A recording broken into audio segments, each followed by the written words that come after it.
નમસ્કાર, હું છું કુલદીપસિંહ વાઘેલા. ધોળકા ખોડાડોર પાંજરાપોળમાં પૂરના અસરગ્રસ્ત વરસાદ પછી અમે આવી ગયા છે પાંજરાપોળમાં.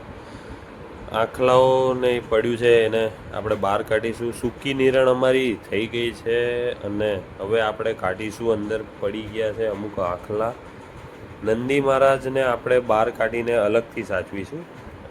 બે નંદી મહારાજ નીચે પડ્યા છે, એક ગાય બહાર નીચે પડી છે અને એક નંદી મહારાજ આપણે એક અલગ રીતે જ અંદર ગમાણમાં પડ્યા છે. સામે ભરતભાઈને આવી ગયા છે આપણી હેલ્પ માટે દોયડું લઈને.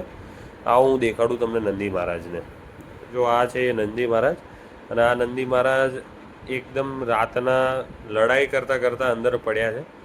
ગંગારામ અને એમના બાબાની હેલ્પ લઈને આપણે એને બહાર ખેંચ્યું. બહાર ખેંચીને બહાર પાડ્યા પછી એ જાતે ઊભા થવાની થોડી રાહ જોઈ, પણ એ ન ઊભું થયું એટલે મેં કીધું લાય હું જ ઊભો કરી દઉં હવે. એટલે મેં પાછળથી પૂંછડીથી એને સહારો આપીને એને ઊભો કર્યો. ઊભો કર્યા પછી એ તરત ચાલતો થયો તો લપસી ન જાય એની માટે હું થોડો આગળ સુધી એની સાથે ગયો, જેનાથી એ લપસીને પાછો ન પડી જાય, જેનાથી એની ઈજા ન થાય. ગંગારામ ઘણા ખુશ થયા અને અમે ટ્રેક્ટર આવ્યું. એ હવે ખાલી જશે કારણ કે આંખલો હવે ઊભો થઈ ગયો છે. અને આ તમે જુઓ એ જ આંખલો છે જે થોડા સમય પહેલાં એ ગમાણમાં પડ્યો હતો. આ ગમાણમાંથી અમારી દયા અને ભોલેનાથની દયા કે એ બહાર નીકળી ગયો છે. બે બીજા નાના વાછડા છે એને એક મોટી ગાય છે જેને હવે અમે બહાર લઈને જઈશું.